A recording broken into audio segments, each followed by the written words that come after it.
نحمده ونصلي على رسوله الكريم أما بعد. أعوذ بالله من الشيطان الرجيم. بسم الله الرحمن الرحيم. الحمد لله رب العالمين الرحمن الرحيم مالك يوم الدين. إياك نعبد وإياك نستعين. اهدنا الصراط المستقيم صراط الذين أنعمت عليهم غير المغضوب عليهم ولا الضالين آمين. معزز سامعین، اللہ کے فضل و کرم سے آج ہم سب نے پہلی تراویح کی نماز پڑھی ہے۔ یہ اللہ کا شکر ہے، اللہ کا کرم ہے کہ اللہ تعالیٰ نے ہمیں رمضان المبارک جیسا مہینہ نصیب فرمایا ہے۔ قرآن کی تلاوت سننے کی توفیق بخشی۔ یہ مبارک مہینہ ہے، یہ ساری باتیں ہم سب کو پتہ ہے۔ میں آپ کے سامنے کلام مقدس کی پہلی سورت سورہ فاتحہ پڑھی ہے اور اسی سورت کی کچھ تفسیر آپ کے سامنے پیش کر رہا ہوں۔ میں اللہ کریم سے دعا کروں الہ العالمین مجھے ہر بات کہنے کی توفیق عطا فرما۔ الہی کہنے سننے سے زیادہ ہم سب کو اس پر عمل کی توفیق عطا فرما، آمین۔ معزز سامعین، سورہ فاتحہ کلام مقدس کی سب سے پہلی سورت ہے جس کی احادیث میں بڑی فضیلت بیان کی گئی ہے۔ فاتحہ کے معنی ہوتے ہیں آغاز کرنا، ابتدا کرنا، کسی چیز کی شروعات کرنا۔ اور قرآن مقدس میں 114 سورتیں ہیں جس میں پہلی سورت سورہ فاتحہ ہے، یعنی یہی سے قرآن کی ابتدا ہے، اسی لیے اس سورہ کا ایک نام سورہ فاتحہ۔ اس کے اور بھی متعدد نام بیان کیے گئے ہیں۔ احادیث میں اس کو ام القرآن بھی کہا ہے۔ ام القرآن، ام کا مطلب ہوتا ہے ماں اور قرآن کا مطلب قرآن۔ اس قرآن کو سورہ فاتحہ کو ام القرآن کہا، یعنی پوری 113 سورتوں کی ماں ہے۔ اس قرآن کی یہ فضیلت ہے۔ اس سورہ کا ایک نام ہے سبع المثانی، 7 ایسی آیتیں جو بار بار پڑھی جاتی ہیں، بار بار دہرائی جاتی ہیں۔ سورہ فاتحہ کے اندر کتنی آیتیں ہیں؟ 7 آیتیں ہیں، اور اس کو بار بار پڑھی جاتی ہے، بار بار تلاوت کی جاتی ہے، ہر رکعت میں پڑھی جاتی ہے۔ اس لیے اس سورہ کا ایک نام ہے سبع المثانی، بار بار پڑھی جانے والی 7 آیتیں۔ اس سورہ کا ایک نام ہے قرآن العظیم، اور ایک نام ہے الرقیہ، دم کرنا۔ اللہ کے نبی صلی اللہ علیہ وسلم کے زمانے میں صحابہ کرام کی ایک جماعت کہیں پہ جا رہی تھی، اور ایک گاؤں میں جب پہنچے تو وہاں کے جو سردار تھے اس کو کسی زہریلے جانور نے کاٹ لیا تھا، اس کا علاج کرنے والا کوئی نہیں تھا۔ وہ لوگ اللہ کے نبی کے صحابہ کے پاس آئے اور آ کر کے اپنی پریشانی ذکر کیا کہ اگر آپ میں سے کوئی علاج کرنے والا ہے تو آئیے ہمارا علاج کر دیجیے۔ ایک صحابی جاتے ہیں اور سورہ فاتحہ پڑھ کر کے دم کر دیتے ہیں تو اس کا زہر ابھر جاتا ہے۔ یہ قرآن کی تاثیر ہے۔ انسان جتنے متقی ہوتے ہیں قرآن کے آیات کی تاثیر اتنی زیادہ ہوتی ہے۔ قرآن کے اندر وہ تاثیر باقی ہے، لیکن قرآن تاثیر اپنا تب دکھاتا ہے جب پڑھنے والا متقی ہو، پڑھنے والا پرہیزگار ہو۔ پھر وہ قرآن کی آیتیں پڑھ کر کے دم کر دے تو اللہ تعالیٰ اس کے ذریعے سے شفا دے دیتا ہے۔ جیسا کہ صحابہ نے قرآن کی سورہ فاتحہ کو پڑھ کر کے جب دم کر دیا تو اللہ نے اس زہر کو اتار دیا، ختم کر دیا۔ تو اس سورہ کا ایک نام کیا ہے؟ الرقیہ، دم کرنا۔ کبھی بھی آپ کو کوئی پریشانی ہو تو سورہ فاتحہ پڑھ کر کے آپ اپنے اوپر دم کر لے سکتے ہیں۔ اس سورہ کا ایک نام ہے الصلاۃ۔ حدیث قدسی میں آتا ہے کہ اللہ تبارک و تعالیٰ نے فرمایا قسمت الصلاۃ بینی و بین عبدی، میں نے صلاۃ کو یعنی نماز کو اپنے اور اپنے بندے کے درمیان تقسیم کر دیا۔ اس سورہ کا ایک نام کیا ہے؟ صلاۃ۔ اس سورے کی آپ ابتدائی کچھ آیتیں جب پڑھیں گے وہاں پہ اللہ کی تعریف ہے، جیسے الحمدللہ رب العالمین الرحمن الرحیم مالک یوم الدین، یہاں تک اللہ کی تعریف ہے۔ اس کو اللہ نے کہا قسمت الصلاۃ بینی و بین عبدی، میں نے نماز کو یعنی سورہ فاتحہ کو اپنے اور اپنے بندوں کے درمیان تقسیم کر دیا ہے۔ تو اس حدیث سے یہ پتہ چلا کہ سورہ فاتحہ کو ہر نماز میں ہر رکعت میں پڑھنا ضروری ہے۔ اللہ کے نبی صلی اللہ علیہ وسلم نے حدیث میں فرمایا لا صلاۃ لمن لم یقرأ بفاتحۃ الکتاب، جس نے سورہ فاتحہ کی تلاوت نہیں کی اس کی نماز نہیں ہوگی۔ اب ہمارے یہاں یہ مسئلہ ہے کہ کچھ لوگ کہتے ہیں امام کے پیچھے سورہ فاتحہ نہیں پڑھنی چاہیے، جبکہ حدیث صاف لفظوں میں کہہ رہی ہے کہ لا صلاۃ لمن لم یقرأ بفاتحۃ الکتاب، جس آدمی نے بھی سورہ فاتحہ نہیں پڑھی اس کی نماز قبول نہیں ہوگی۔ یہاں یہ نہیں ذکر کیا گیا کہ امام پڑھے مقتدی پڑھے، کہا جس نے بھی، چاہے وہ امام ہو، چاہے وہ مقتدی ہو، چاہے وہ تنہا نماز پڑھنے والا ہو، چاہے وہ جماعت کے ساتھ نماز پڑھنے والا ہو، نماز فرض ہو، نفل ہو، سنت ہو، نماز جنازہ ہو، نماز استسقاء ہو، نماز کسوف ہو، نماز کسوف ہو، جتنی بھی نمازیں ہیں ہر نماز میں سورہ فاتحہ کا پڑھنا فرض ہے۔ لا صلاۃ لمن لم یقرأ بفاتحۃ الکتاب، جس نے سورہ فاتحہ نہیں پڑھی اس کی نماز باطل ہے، اس کی نماز نہیں ہوگی۔ مسلمانوں کی ایک بڑی تعداد ہے جو سورہ فاتحہ امام کے پیچھے نہیں پڑھتے اور وہ کہتے ہیں کہ اللہ تعالیٰ نے منع کیا ہے۔ آئیے وہ لوگ کیا دلیل دیتے ہیں اس کو دیکھتے ہیں۔ اللہ کے نبی صلی اللہ علیہ وسلم ایک بار قرآن کی تلاوت کر رہے تھے، نماز پڑھا رہے تھے اور آپ کے پیچھے پیچھے صحابہ کرام کی تلاوت کر رہے تھے، تو اللہ کے نبی کو تلاوت کرنے میں پریشانی ہو رہی تھی۔ جب آپ نے سلام پہنا تو صحابہ سے پوچھا کہ کیا آپ لوگ بھی میرے پیچھے پیچھے قرآن کی تلاوت کرتے ہو؟ تو صحابہ نے کہا کہ ہاں کرتے ہیں۔ اللہ کے نبی صلی اللہ علیہ وسلم نے فرمایا لا تفعلوا الا بام القرآن فانه لا صلاة لمن لم يقرأ بها، تم ایسا مت کیا کرو، یعنی تم میرے پیچھے پیچھے قرآن کی تلاوت مت کیا کرو سوائے سورہ فاتحہ کی، کیونکہ سورہ فاتحہ کے پڑھے بغیر نماز نہیں ہوتی ہے۔ اس حدیث کو اللہ کے نبی صاحب کہتے ہیں کہ ایسا مت کرو، یعنی سورہ فاتحہ جب میں پڑھوں تو تم بھی پڑھو، لیکن سورہ فاتحہ کے بعد جب میں کوئی سورت پڑھوں تو تمہارے لیے جائز نہیں ہے کہ تم اس سورت کو اب تو پڑھو میرے پیچھے، اب تم خاموشی کے ساتھ سے سنو گے۔ تو یہ حدیث بتا رہی ہے کہ بغیر سورہ فاتحہ پڑھے نماز نہیں ہوگی۔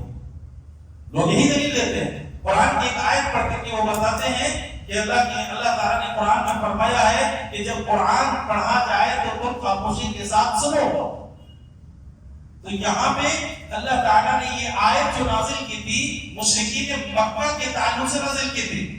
دیکھیے مسئلہ یہ رہتا ہے کہ آیت کب نازل ہوئی، کس لیے نازل ہوئی، کہاں نازل ہوئی، کیوں نازل ہوئی، ان ساری چیزوں کو جاننے کے بغیر ہم کوئی مسئلہ کوئی حکم لگا دیں تو یہ صحیح نہیں ہوگا۔ چونکہ قرآن جب اللہ کے نبی اور صحابہ پڑھا کرتے تھے تو مشرکین آواز کرنے لگتے تھے، چیخنے چلانے لگتے تھے۔ ان کا ماننا یہ تھا کہ جب آپ اس طرح چیخو گے چلاؤ گے تو تم قرآن نہیں سن پاؤ گے، وہ پڑھ نہیں پائیں گے، چونکہ قرآن سن کر کے لوگ متاثر ہوتے تھے۔ تو ان لوگوں نے کہا کہ لوگوں کو کیسے اس قرآن سے دور رکھا جائے، تو وہ لوگ چیخنے چلانے لگتے تھے۔ تب اللہ تعالیٰ نے یہ آیت نازل کر کے بتایا کہ وَإِذَا قُرِئَ الْقُرْآنُ فَاسْتَمِعُوا لَهُ وَأَنصِتُوا، جب قرآن پڑھا جائے تو تم توجہ سے سنو۔ یہاں یہ نہیں کہا گیا کہ جب نماز میں پڑھی جائے تب کا، اس آیت کے شان نزول کچھ اور ہے۔ مشرکین چیختے چلاتے تھے تو اللہ نے کہہ دیا کہ ایسا کرنا جائز نہیں ہے۔ اب اس آیت کو لا کر کے نماز میں فٹ کرتے ہیں۔ اب پھر اس حدیث کو کیا کریں گے؟ اس میں اللہ کے نبی نے صاف لفظوں میں کہہ دیا کہ لا صلاۃ لمن لم یقرأ بفاتحۃ الکتاب، اس آدمی کی نماز ہی نہیں ہوگی جو سورہ فاتحہ نہ پڑھے۔ تو بلانا چاہیے آیت کب نازل ہوئی، کیوں نازل ہوئی، اس کو دیکھنا چاہیے۔ کہیں سے بھی اٹھا کر کے کہیں پہ آپ رکھ دیں گے تو یہ صحیح نہیں ہوگا۔ تو اس سورے کی بڑی فضیلت اللہ تعالیٰ نے بیان کی ہے۔ اب اس سورے میں ہے کیا جو ہم ہر نماز میں پڑھتے ہیں، ہر رکعت میں پڑھتے ہیں، اس صورت میں ہے کیا میں بتاتا ہوں آپ کو۔ آئیے دیکھتے ہیں اللہ کہتا ہے الحمدللہ رب العالمین، سب تعریف اللہ کے لیے جو تمام جہانوں کا پالنے والا ہے۔ رب کہتے ہیں پرورش کرنے والا، جو تمام مخلوقات کی پرورش کرے، جو تمام مخلوقات کی دیکھ بھال کرے، اس کی ضروریات کو پوری کرے، اس کو رب کہتے ہیں۔ یہ اللہ کا ایک نام ہے۔ تو اللہ نے کہا تمام تعریفیں اس اللہ کے لیے جو تمام جہانوں کے پالنے والا ہے۔ اس زمین کے اندر بہت سارے مخلوق ہیں، انسان ہے، جن ہیں، حیوانات ہیں، کیڑے مکوڑے، مچھلیاں ہیں، چرند پرندے، شیر ہیں، جانور ہیں، بہت ساری مخلوقات ہیں۔ ان تمام مخلوقات کی ضرورتوں کو اس کے حساب سے کون پوری کرتا ہے؟ اللہ رب العالمین پوری کرتا ہے۔ اسی کو اللہ نے کہا رب العالمین ہے، رب المسلمین نہیں کہا کہ مسلمانوں کا رب، بلکہ کہا پوری کائنات میں جتنی مخلوق ہے تمام مخلوقات کی پرورش کرنے والا اللہ رب العالمین ہے۔ پھر آگے اللہ فرماتا ہے الرحمن الرحیم، بہت بخشش کرنے والا، بڑا مہربان ہے۔ اب اللہ کی دو صفت بیان کی گئی، ایک رحمان اور دوسری صفت رحیم۔ رحمان اس کے بارے میں آتا ہے کہ یا رحمان الدنیا والآخرہ، رحمان میں رحیم کی بنسبت زیادہ وسعت پائی جاتی ہے۔ اللہ تعالی رحمان ہے دنیا اور آخرت میں، لیکن رحیم ہوگا صرف آخرت میں۔ اس دنیا میں اللہ کو گالی دینے والے کو بھی اللہ کھلا رہا ہے، کافروں کو بھی اللہ تعالیٰ کھلا رہا ہے، سب کو کھلا رہا ہے۔ جو اللہ کو مانتا ہے اس کو بھی کھلا رہا ہے، جو اللہ کو نہیں مانتا اللہ اس کو بھی کھلا رہا ہے۔ تو اللہ نے کہا کہ اللہ رحمان ہے جو دنیا میں ہر ایک کی پرورش کرنے والا ہے، سب کے اوپر رحم کرنے والا ہے، لیکن رحیم ہوگا یہ آخرت میں صرف مومنوں کے ساتھ، کافروں کے اوپر اللہ تعالیٰ قیامت کے دن رحم نہیں کرے گا۔ تو اللہ کی دو صفت بیان کی گئی، ایک الرحمان اور دوسری صفت الرحیم۔ اب یہاں تک اللہ تعالیٰ کی صفت ہوگی۔ اب اللہ کہتا ہے مالک یوم الدین، بدلے کے دن یعنی قیامت کا مالک ہے۔ اب ایک سوال اگر میں کر دوں کہ اللہ نے کہا کہ اللہ قیامت کے دن کا مالک ہے، تو اس دنیا کا مالک کون؟ اس دنیا کا مالک کون؟ اللہ ہے۔ پھر اللہ نے قیامت کا ہی ذکر کیوں کیا؟ اگر آپ سے کوئی پوچھ لے کہ اللہ قیامت کا ہی ذکر کیوں کر رہا ہے، دنیا کا مالک کون ہے؟ تو دنیا کا مالک بھی اللہ ہے، لیکن اللہ نے قیامت کا ذکر اس لیے کیا ہے کہ قیامت کے دن کسی اور کا کوئی اختیار نہیں ہوگا۔ اس دنیا میں ہمارے پاس اختیار ہے، میں اپنی مرضی سے بول بھی لیتا ہوں، اپنی مرضی سے کہیں چلا بھی جاتا ہوں۔ اس دنیا میں کوئی کسی کو مار بھی دیتا ہے، کوئی کسی کے ساتھ اچھا بھی کرتا ہے، یہ اختیار اللہ نے دنیا میں دے رکھا ہے۔ لیکن جب قیامت کا دن ہوگا تو سارے لوگوں سے اختیارات کو اللہ تعالیٰ چھین لے گا، کسی کے پاس کوئی اختیار نہیں ہوگا، نہ اپنی مرضی سے وہ بول سکتا ہے، نہ اپنی مرضی سے وہ جل سکتا ہے، نہ ہی اپنی مرضی سے وہ کچھ کر سکتا ہے۔ اسی لیے اللہ نے قیامت کے دن کا مالک کہا ہے۔ حدیث میں آتا ہے سورہ انفطار کی آیت اللہ تعالیٰ فرماتا ہے کہ قیامت کے دن اللہ رب العالمین پوچھے گا یوم لا تملک نفس لنفس شیئا والامر یومئذ للہ، اس دن کوئی ہستی کسی کے لیے اختیار نہیں رکھے گی، سارا معاملہ اللہ کے ہاتھ میں ہوگا۔ یعنی قیامت کے دن کسی کے پاس کوئی اختیار نہیں ہوگا۔ اللہ تبارک و تعالیٰ لوگوں سے سوال کرے گا لمن الملک اليوم، آج کس کی بادشاہت ہے؟ پوری انسانیت ہوگی، آدم علیہ السلام سے لے کر کے قیامت تک آنے والا آخری آدمی ہوگا، اور ساری انسانیت سے اللہ پوچھے گا۔ اس میں انبیاء بھی ہوں گے، اس میں شہداء بھی ہوں گے، صالحین بھی، وہ سب کچھ سب لوگ ہوں گے، اور اللہ تعالیٰ سب سے پوچھے گا لمن الملک اليوم، آج کس کی بادشاہت ہے؟ دنیا میں تو بڑے بڑے بادشاہ نکلے، اپنی مرضی چلانے والے آئے، قارون کے آئے، حامان آئے، شداد آئے، نمرود آئے، بڑے بڑے لوگ آئے جو دنیا میں بادشاہت کرتے تھے، اپنے آپ کو خدا کا دعویٰ کرتے تھے۔ آج کس کی بادشاہت ہے؟ کوئی جواب نہیں آئے گا۔ اللہ کہے گا للہ الواحد القہار، ایک اللہ غالب کی بادشاہت ہے۔ اسی لیے اللہ نے کہا مالک یوم الدین، اللہ قیامت کے دن کا مالک ہے۔ وہاں سارے بادشاہوں کی بادشاہت چھین لی جائے گی، ایک اللہ کی حکومت چلے گی، کسی اور کی کوئی مجال نہیں کہ وہ اپنے فرضی سے زبان کھول لے۔ تو پتہ کیا چلا؟ اللہ دنیا کا بھی مالک ہے، لیکن اللہ نے آخرت کا ذکر اس لیے کیا کیونکہ وہاں کسی کو کوئی اختیار نہیں ہوگا، یہاں پہ اللہ نے اختیار دے رکھا۔ تو کیا پتا چلا؟ مالک یوم الدین۔ اب آئیے دیکھتے ہیں آگے، یہاں تک اللہ کی تعریف ہوگی۔ اب یہاں سے بندے اللہ کی تعریف کے بعد کیا کہہ رہا ہے؟ ایاک نعبد و ایاک نستعین، ہم صرف تیری ہی عبادت کرتے ہیں اور تجھ سے ہی مدد چاہتے ہیں۔ تیری ہی مدد کرتے، ایک ہوتا ہے تیری بھی مدد کرتے، بھی اور ہی میں کیا فرق ہے؟ آپ بھی آ سکتے ہو، مطلب یہ کہ آپ کے علاوہ بہت سارے اور لوگ ہیں، اس میں آپ بھی شامل ہیں۔ لیکن اگر میں یہ کہوں کہ آپ ہی آ سکتے ہیں، آپ کے علاوہ کوئی نہیں آ سکتا۔ اللہ نے کہا ایاک نعبد، ہم اللہ سے کہتے ہیں کہ اللہ ہم تیری ہی عبادت کرتے ہیں اور تجھ سے ہی مدد چاہتے ہیں، یعنی تیرے علاوہ نہ کسی کی عبادت کرتے ہیں اور نہ ہی تیرے علاوہ کسی سے مدد چاہتے ہیں۔ ایک اللہ کی عبادت اور ایک اللہ سے مدد، یہ ہم اللہ تعالیٰ سے دعا کرتے ہیں۔ لیکن یہ دعا تو سورہ فاتحہ میں کرتے ہیں، لیکن آج مسلمانوں نے اللہ کے علاوہ دوسروں سے بھی مدد مانگنا شروع کر دیا ہے۔ آپ قرآن میں پڑھتے ہیں کہ اللہ تیری ہی عبادت کرتے ہیں، رکوع کرنا اللہ کے علاوہ کسی کے لیے جائز نہیں، سجدہ کرنا اللہ کے علاوہ کسی کے لیے جائز نہیں، جانور ذبح کرنا اللہ کے علاوہ کسی کے لیے جائز نہیں۔ لیکن آج انسانوں کے لیے سجدے بھی ہوتے ہیں، انسانوں کے لیے جانور بھی ذبح کیے جاتے ہیں، انسانوں کے خوش کرنے کے لیے نذر و نیاز بھی پیش کیے جاتے ہیں۔ پھر ایاک نعبد کہاں لے کے جائیں گے آپ؟ ہم تیری ہی عبادت کرتے ہیں، یہاں تو ہو گیا ہم تیری بھی عبادت کرتے ہیں، یعنی ہم دوسروں کی کے ساتھ ساتھ تیری بھی عبادت کرتے ہیں۔ یہ کافر کرتے تھے، مسلمان نہیں۔ کافر اللہ کی عبادت کرتے تھے لیکن اللہ کے ساتھ دوسروں کو شریک کر رکھا تھا۔ یہی حالت آج مسلمانوں کی، اور مدد بھی دوسروں کو پکارتے ہیں مدد کے لیے۔ تو یہ ساری چیزیں کیا ہے؟ اللہ کے علاوہ دوسروں کی عبادت کرنا شرک، اللہ کے علاوہ دوسروں سے مدد چاہنا بھی شرک۔ پھر ہم دعا کرتے ہیں اہدنا الصراط المستقیم، اللہ ہمیں سیدھی راہ پر چلا۔ سیدھی راہ کیا ہے؟ صراط الذین انعمت علیہم غیر المغضوب علیہم ولا الضالین، ان لوگوں کی راہ جن پر تو نے انعام کیا، ان کی نہیں جن پر تیرا غضب کیا گیا اور نہ گمراہوں کی۔ اب یہ کون ہو؟ کن کے اوپر اللہ کا انعام نازل ہوا؟ وہ صحابہ کرام کے اوپر، اللہ رب العالمین کے ماننے والوں کے اوپر کیا نازل ہوا؟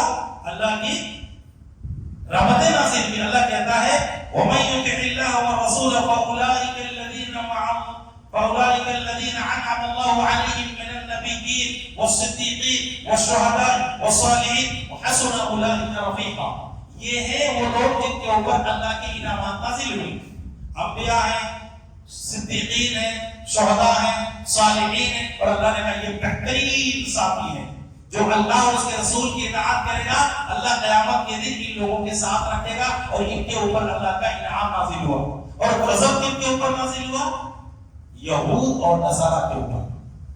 یہود کے اوپر ضالین غیر المغضوب علیہم، اس سے مراد یہود ہے، اور ضالین سے مراد نصارہ۔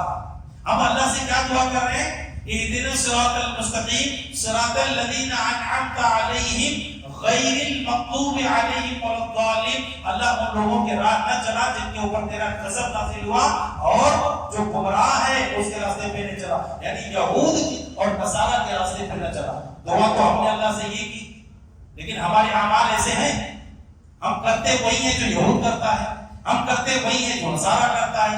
نصارہ کے نقش قدم پہ ہم چلتے ہیں، یہود کے نقش قدم پہ چلتے ہیں۔ وہ جیسے کپڑا پہننے کا ہم پہنیں گے، وہ جیسے اپنے شکل صورت بنائے گا ہم بنائیں گے، وہ جیسے کھانے پینے کو اپنائے گا ہم کریں گے، اس کے سونے جاگنے کا طریقہ، شادی بیاہ کا طریقہ، سب تو ہم اسی کے نقش قدم پہ چلتے ہیں۔ پھر دعا کرتے ہیں کہ آپ کو یہود اور نصارہ کے طریقے پہ نہ چلا۔ ہماری دعا اور ہمارے عمل میں کتنا فرق ہے؟ یہودیوں سے نفرت کرنے کے لیے کہا ہے، یہودیوں کی مخالفت کرنے کے لیے کہا ہے، لیکن ادھر دعا کو کہتے ہیں اللہ ہمیں یہود اور نصارہ کی مخالفت کرنے والا بنا، اس کے راہ پر چلنے والا نہ بنا، لیکن کرتے وہی ہے جو یہود کرتا ہے۔